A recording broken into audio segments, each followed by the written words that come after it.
zou willen aan Hazrat Khalifa Masih. Iemand die de eerste vraag wil stellen, vraagt dan hier zijn hand op te steken, dan wordt de microfoon bij hem gewacht. Zodat iedereen goed kan horen wat de vraag is. Yes. Hamid, you can take over from him. Sit by my side to help me, please. Yes, please.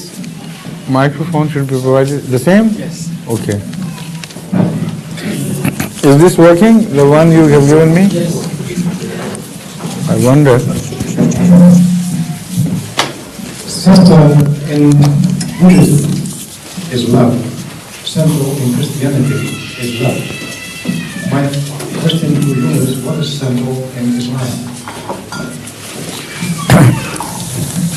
I believe, first of all, this question should be translated by him. By somebody is doing it already.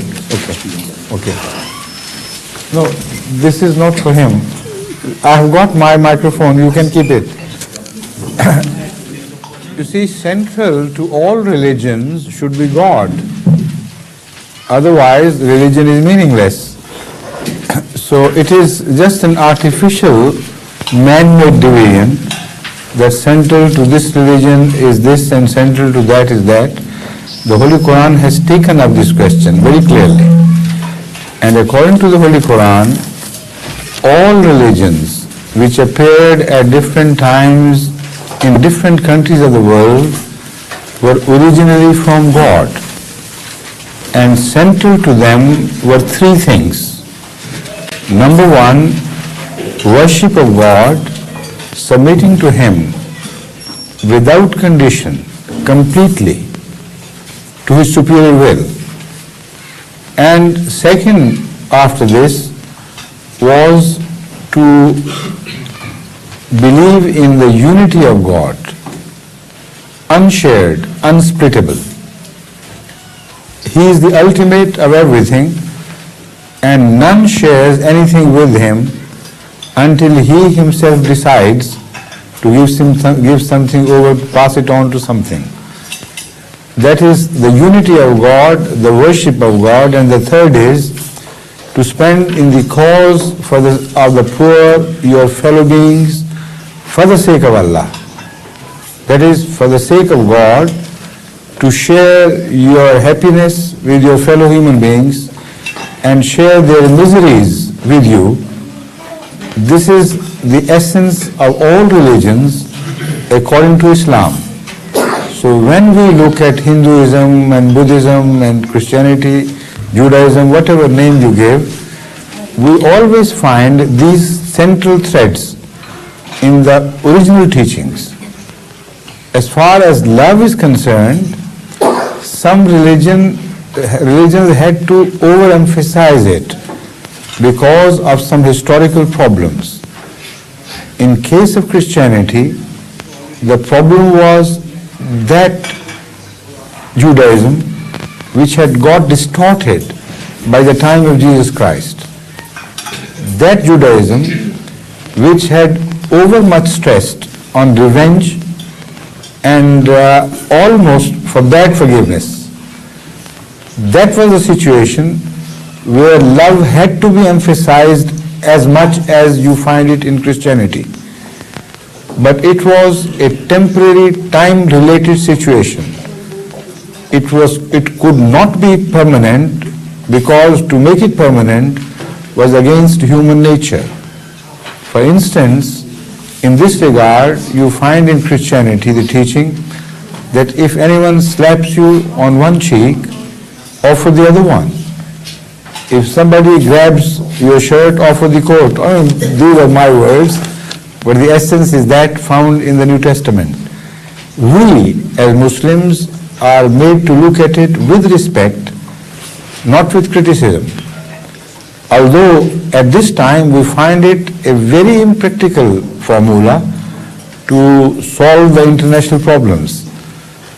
No Christian country, even if they are genuinely devoted to Christianity, could ever attempt this formula in dealing with their enemies. But we in Islam are told to respect Christianity And we are told that in the original form it was from God. And also we are made to understand the meaning. Now the meaning of this, as I have already told, is that in Judaism there was a time when revenge had to be emphasized because of the historical situation.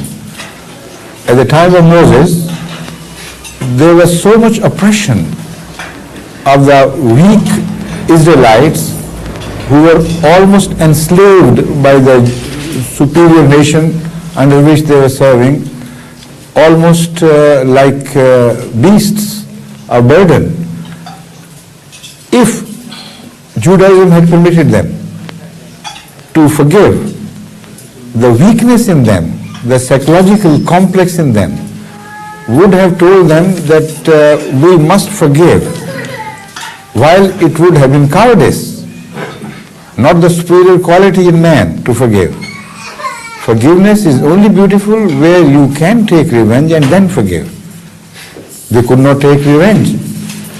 So the teaching of Judaism is also not to be criticized. Looking at the historical point in time, this was the most perfect teaching. But by the time Jesus Christ came, this teaching had been outlived its usage. It had turned hearts into stones. It was that stony heart which decided to demand for the crucifixion of Jesus, who had not committed any sin.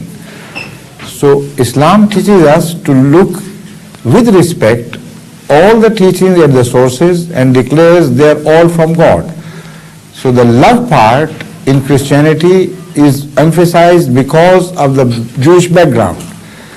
Similarly, Buddhism emphasizes love exactly because of a similar situation, where Hinduism had resulted into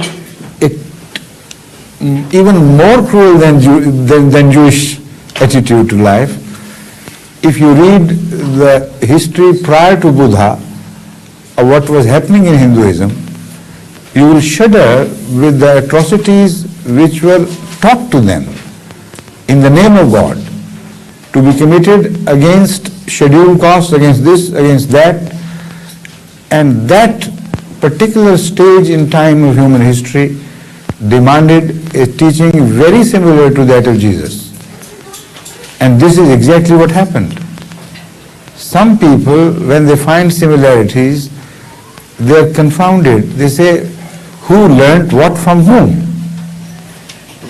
We have no such questions. We know if the God is the common source, as Islam emphasizes, then nobody has to learn from anyone else. The same source would reveal the same recipe for the same situations, same problems, same prescription for the same disease. So that is how we look at the central themes of religions. Thank you. Wil iemand nog een vraag stellen?